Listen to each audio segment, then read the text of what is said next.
Hello, everyone. I am Miles from Heritage Clothing, and welcome to the Heritage Hemp Podcast, where we interview different hemp founders in the hemp industry as it is growing and developing before our very eyes. Today, I am joined with Tyler Hoff from both HempAware and Bulk Hemp Warehouse, and we will discuss both of those businesses today. How you doing, Tyler? Oh man, everything's going great. Just making it hempin', as we like to say. I like that. So we'll just kind of dive in about your past with hemp and like where did the hemp journey begin for you? Well, I would say I probably had that little spark or that seed within me before I even came here. I like to believe that I was gifted with an opportunity to bring this message for the plant and speak for the plant. But it really started when I was about 12. I started playing with hemp twine and making macrame like necklaces, bracelets, wrapping hemp twine around different things. And so I knew what hemp twine was at a pretty young age. And being that I was raised in Southern California, cannabis was a very popular thing. So I would often smell that in the air if I'm at the beach or going to different public places.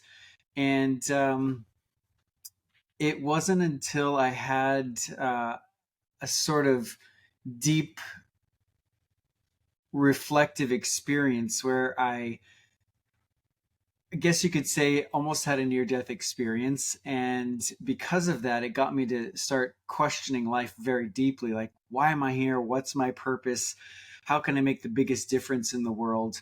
And so I knew what hemp was in terms of twine. And I think I even maybe saw like hemp t shirts at that time. And I knew what cannabis was as far as the recreational side of things, but I didn't really see the connection and I didn't really know the potential. And being that I was raised in Southern California, which is a hotbed of health and wellness, and there's all sorts of alternative therapies and alternative forms of healing, I was partly inspired by my grandmother who was showing me different ways of healing. And because I had this injury at a young age, I was looking for ways to heal myself, so to speak. And so I knew about chiropractic and massage therapy and acupuncture and traditional Chinese medicine and herbal therapy. And I learned about all these amazing things. And after asking these deep questions, like, why am I here? What's my purpose? There was this little thing inside my mind that was like, asking the question, why is there so much death and destruction and our environment being destroyed? And so I started asking this question, like, how can I create peace on earth? That was like my mission. Like, how can I make this world a better place and create more harmony and peace? And I was a musician, so I thought that maybe music was going to be how I create peace. And so I started a band and playing music. And I quickly realized that if I'm going to make a difference in the world, I also have to learn how to make a dollar. And so playing music, up until I was about 17, I thought that was going to be my mission and purpose for creating peace on earth. And one day my grandmother brought home some hemp protein powder from the health food store when I was about 17. And that's when the light bulb went off for me. I put it in some almond milk. I was looking out the window at, the sun rays coming in, and I had this epiphany like, oh my gosh, this isn't just, a weed that you can smoke, and it's not just twine that you can make bracelets with. This is food too. And so that's when I put all my chips in and I realized I'm going to be a hemp-entrepreneur and I'm going to empower and hemp-educate as many people as I possibly can while I'm here. So that's what started my journey. It was kind of a long story to tell you the beginnings of how I got into hemp, but that was it.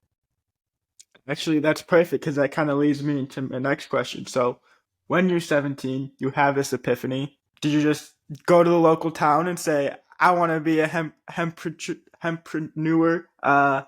Who wants to join me? Or like, what was the process like of starting the first business with hemp? Did you have friends that were involved, or did you just network? How'd that work?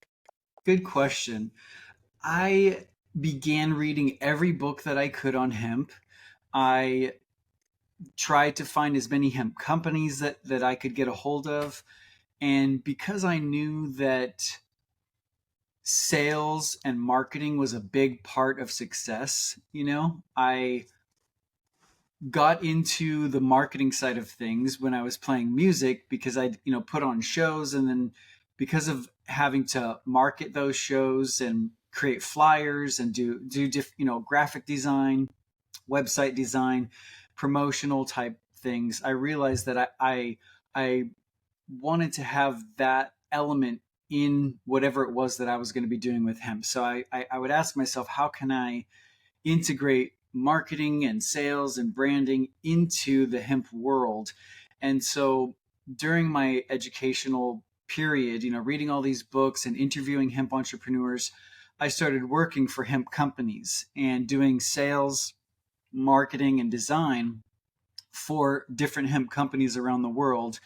There was a few Canadian companies that I worked for that did, hemp food products, because that wasn't really a thing in the States.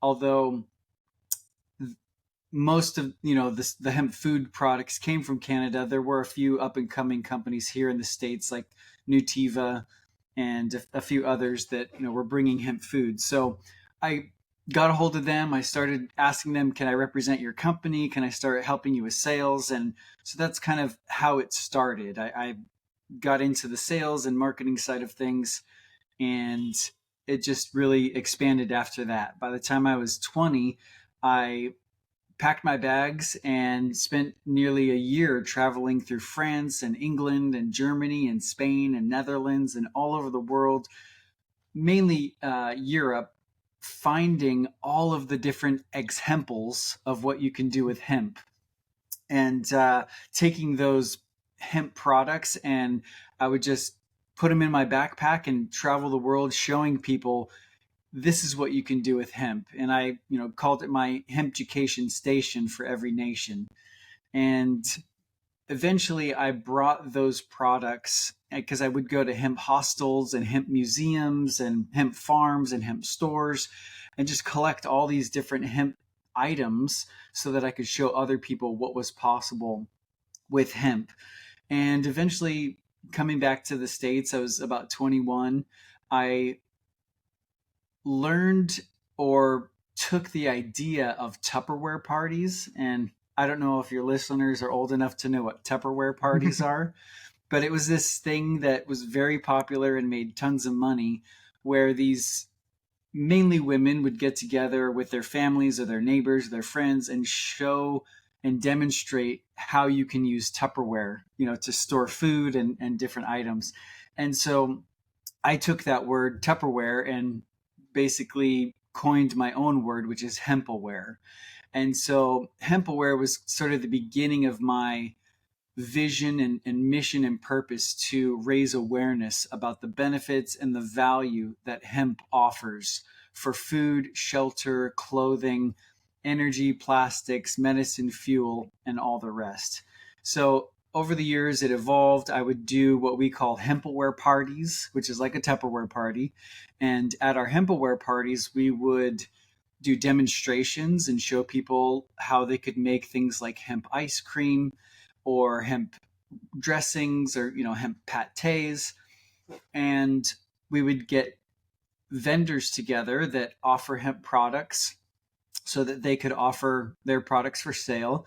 We would do like fashion shows and show people all the uses and benefits of hemp. We would do educational talks. I would have speakers come and talk about different aspects of hemp, and it was really fun. It was a lot of work, putting events together, but I really loved it. And eventually, after doing inside sales and marketing and branding and website design for other hemp companies, my wife and I formed Bulk Hemp Warehouse in 2012. And so Bulk Hemp Warehouse is our physical products distribution company. We offer mainly hemp seed and hemp fiber based products in bulk. So our goal with Bulk Hemp Warehouse was to help existing companies or up and coming companies that want to bring eco-friendly, sustainable products to the marketplace and help them integrate hemp into their projects and into their product line as much as we can. So we don't really focus on any of the CBD or cannabinoid based products because that market I feel is pretty saturated, and there's plenty of people doing that already. So over the years, because cannabinoids really weren't even allowed back then when I started, we just were focused on the hemp seed and hemp fiber side of things. We just stayed in our lane and have just been doing that all these years.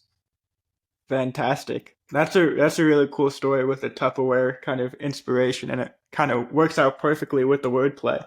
I have a couple follow-up questions. First, you keep saying we. Who is the we? Is it you and your wife, or did you have other friends or co-founders? Yeah, my beloved hempress, as I like to refer to her. Her name's Dodie, and we do have other few people on our team, but we're the two co-founders. Awesome.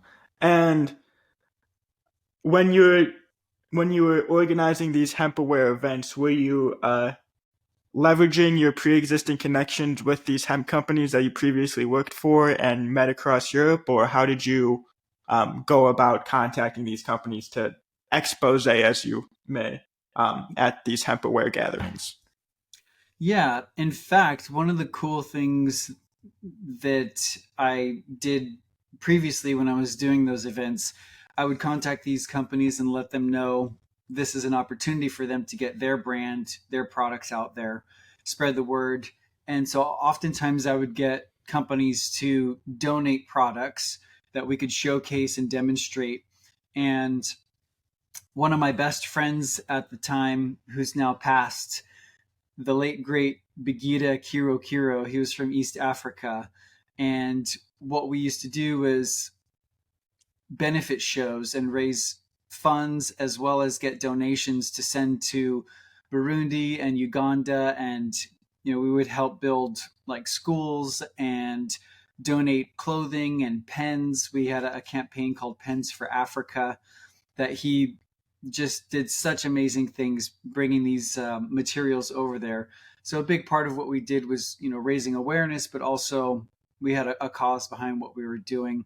So it was a way for us to incorporate some of these existing companies and get them to make contributions, but help raise awareness about their products and how to use them and spread the word. Very cool. And in the Prairie Producers podcast, you said that the in-person kind of events that you held were on a hiatus because obviously the world was shut down. Have those events resumed, and in what way? I have not begun doing events mainly because I have a lot going on with Bulk Hemp Warehouse and HempAware. We Hmm. are offering marketing, branding, and website design services, as well as search engine optimization services for hemp companies.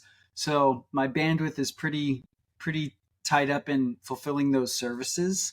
Hmm. Um, it's very likely that we'll do another event.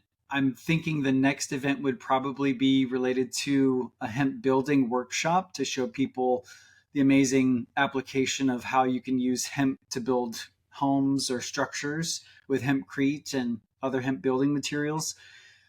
But at this time, there's no plans for any live events.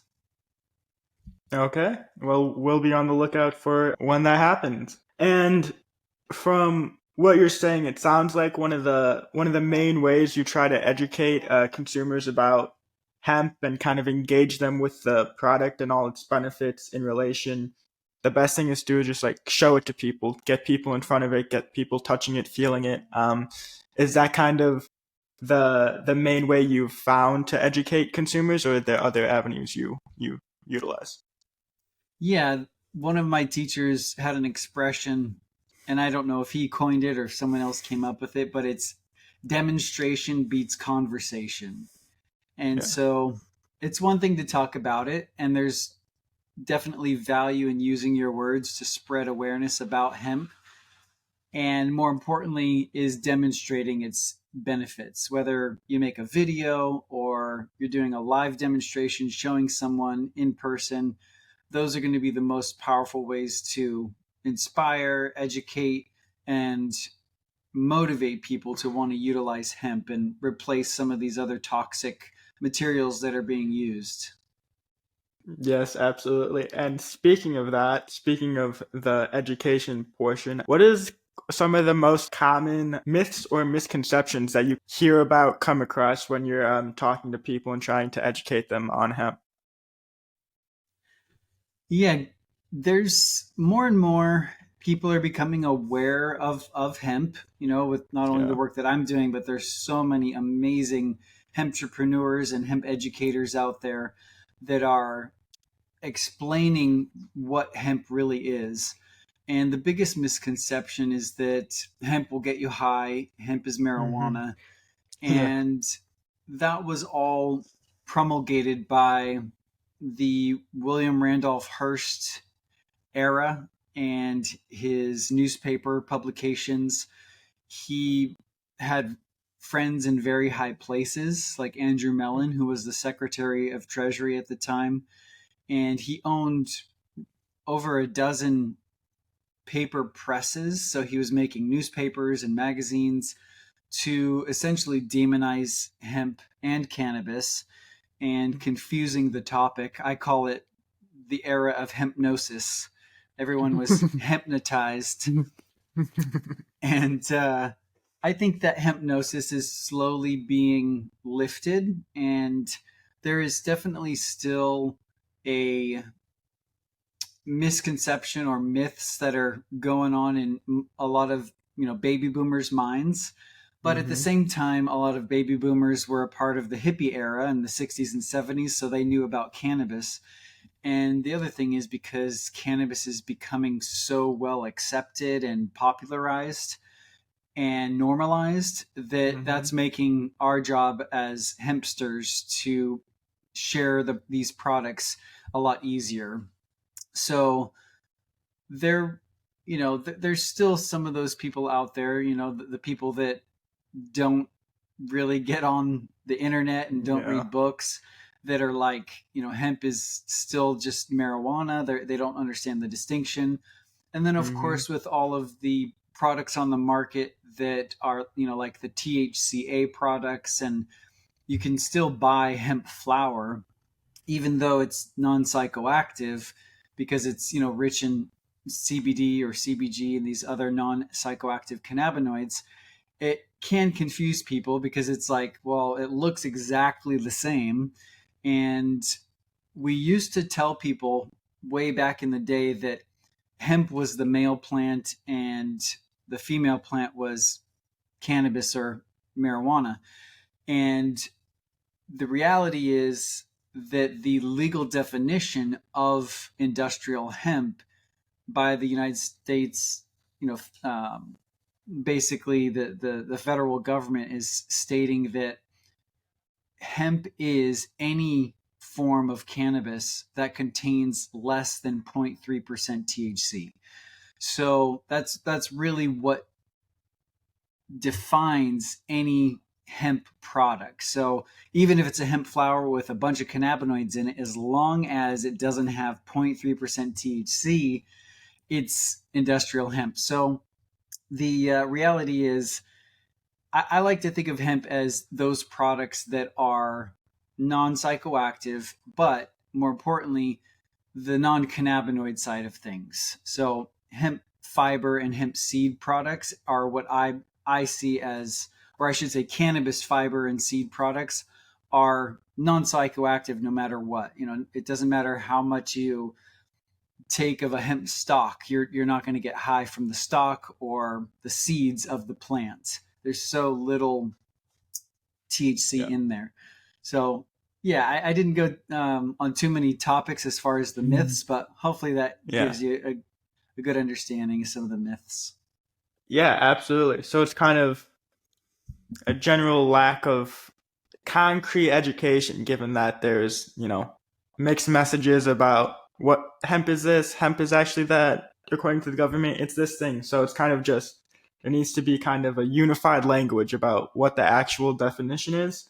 Um, Also, I think another important thing to kind of highlight is that once these, uh, once the stock seeds are produced to its final application, whether it be clothing, food, I mean, certain applications, food, but clothing, and especially building materials, you won't be getting high from a building you're sitting in or a piece of clothing you're wearing. That's one of the things Seeds that that I you found. can purchase, you can buy hemp seeds at Trader Joe's and Whole Foods, hemp protein powder, hemp seed oil.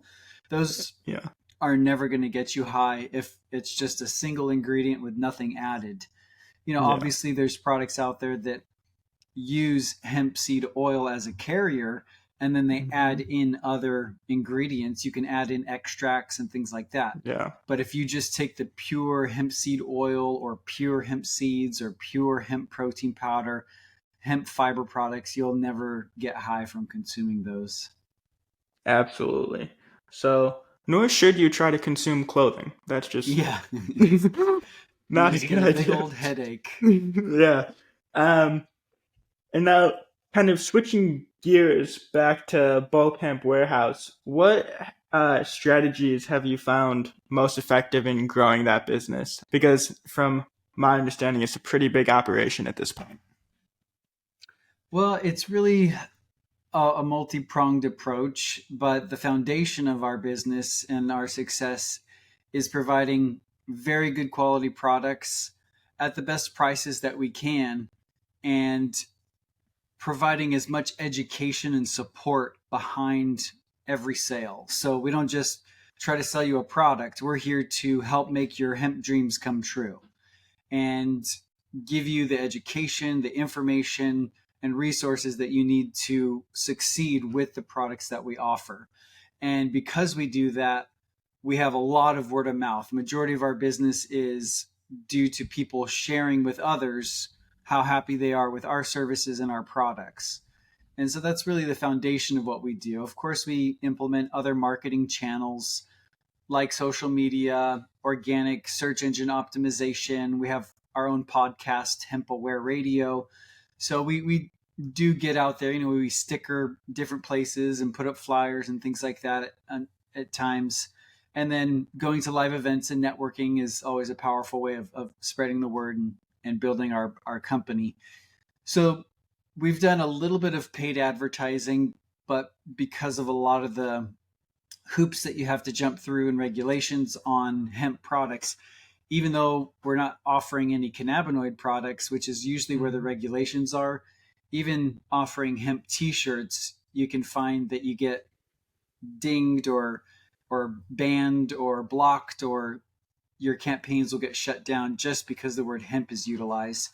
But we are finding more and more networks that are slowly opening up to hemp as long as it's non-cannabinoid related. So we're slowly getting into the paid ads side of things, and yeah, that's pretty much how we've been able to grow our business over the years.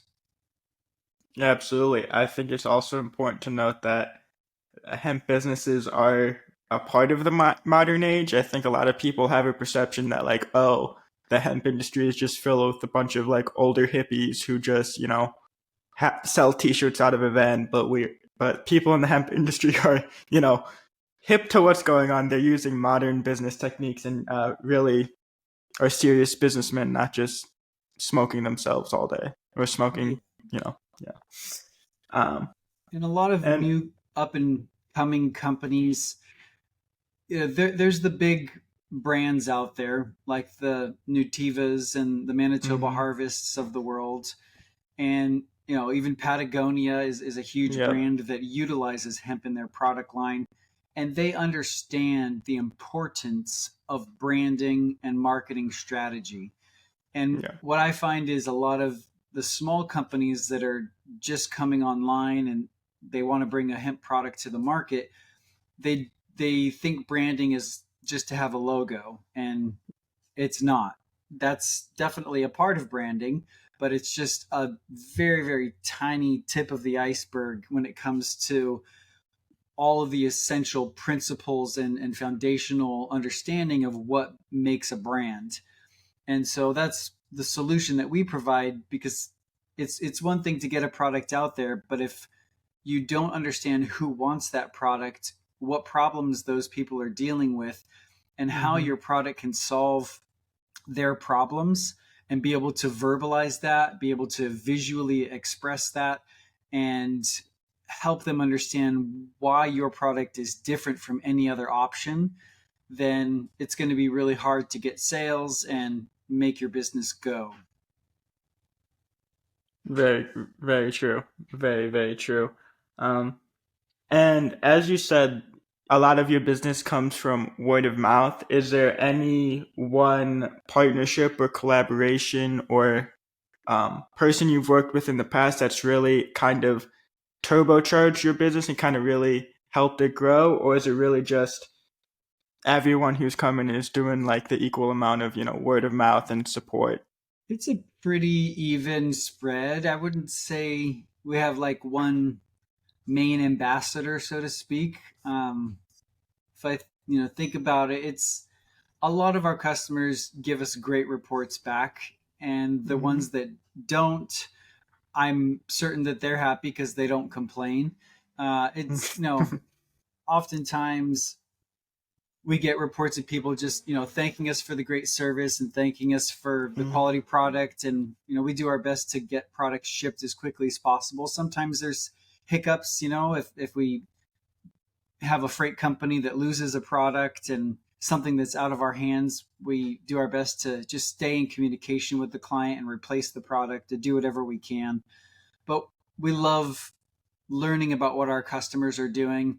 And to kind of flip that, we actually, with Bulk Hemp Warehouse, will ask our clients to send us pictures and videos of how they're using our products in their product line, so that we can share that with our community. And a lot of our customers love it, when we do that, because we're helping drive traffic to their products and websites by spreading the word about how they're using Mm-hmm. our products.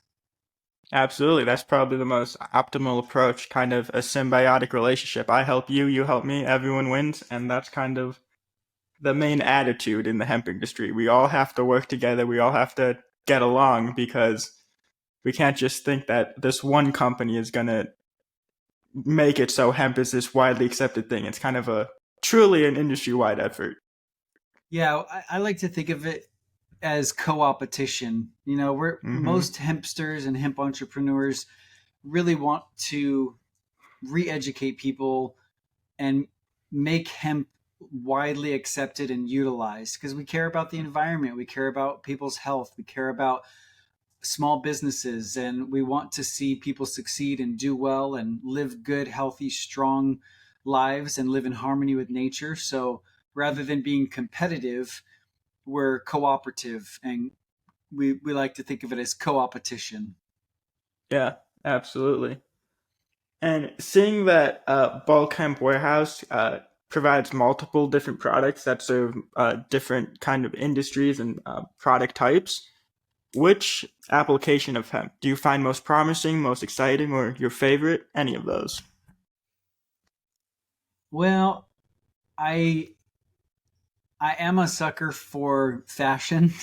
I love feeling good and looking good, and the clothes that you wear says an immediate message to people.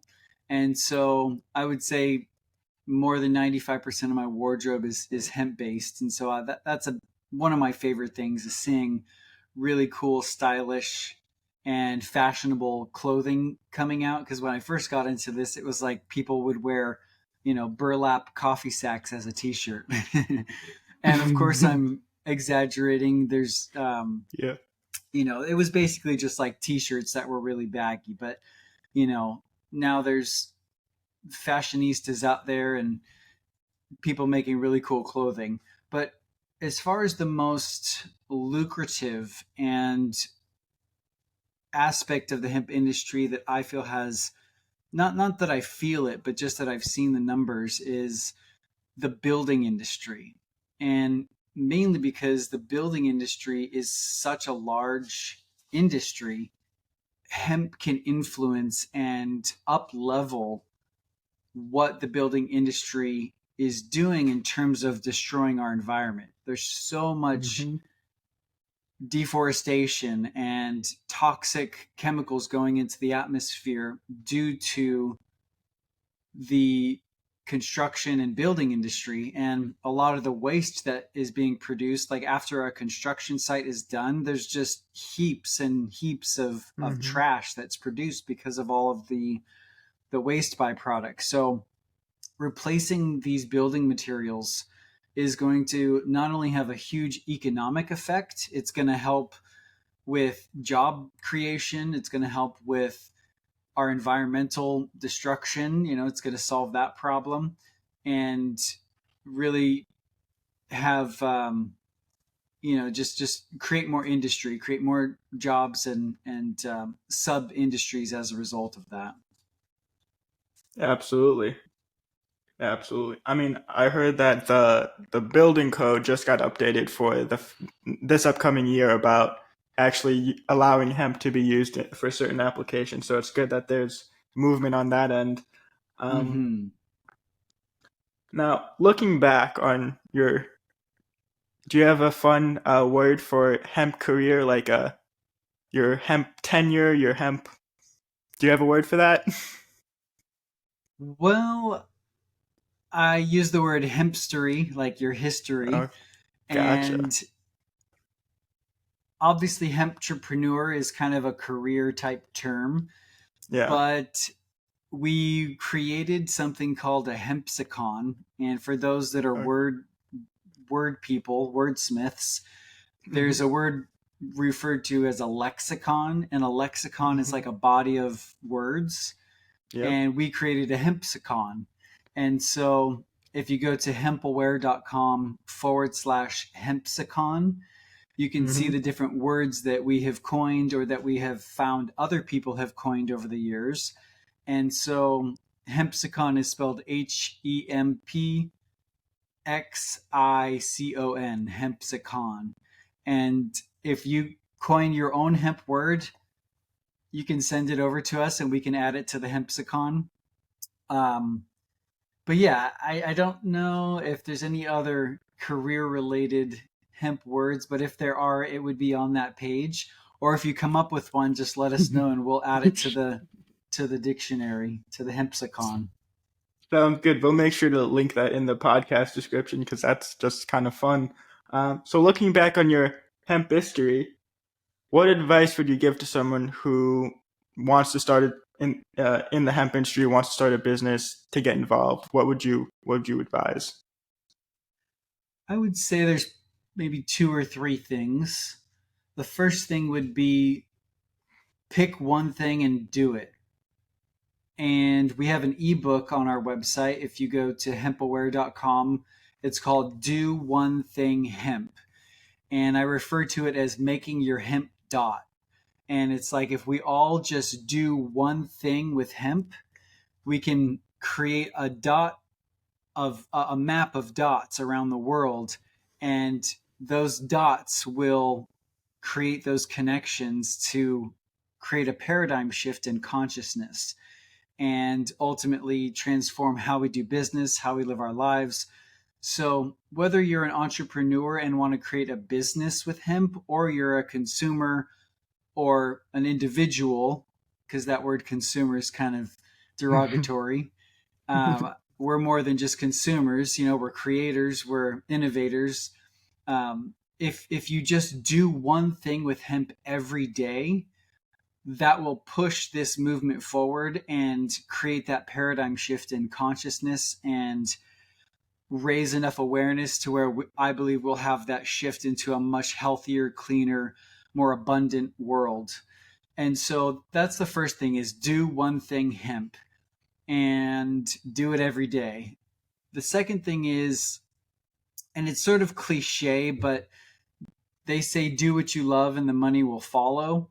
And that's true, to some extent. But of course, you're going to have to do things that you don't love if you're an entrepreneur or a hemprepreneur. You're going to have to figure out the accounting side of things, and you're going to have to figure out the marketing side of things and the sales and all the things that aren't the fun part. And so figure out what it is that you do really well, whether it's the educational side of things or if you're a designer, an engineer, whatever it is that you do really well, just get really good at that, focus on that, stick to one thing, and figure out who you can work with to fill in the gaps. And it's sort of obvious, but a lot of people try to do everything, and that's where they end up dropping the ball and struggling a lot as they try to do it all and try to serve a lot of people. But if you can pick one thing, try to find a very specific market of people that you can focus on serving, figure out, and this is kind of going into the third thing, understanding who your target market is, what problems they deal with, and how your product solves those problems in a way that's different from any other product. And it's that differentiation that gets people's attention. And so if your listeners needs help with this, obviously that's what we do, is help you with your positioning, with your messaging, and really make it clear as to who you serve, what problem you solve, and why your product is different and better than any other product on the market. So those are the three things I would say are important for anyone starting out in the hemp industry. Absolutely. Um, do you have any closing thoughts? I mean, you kind of already did this with the answer to the previous question, but do you have anything else you would like to share with the viewers, and then anything you would like to plug, promote, let people know about?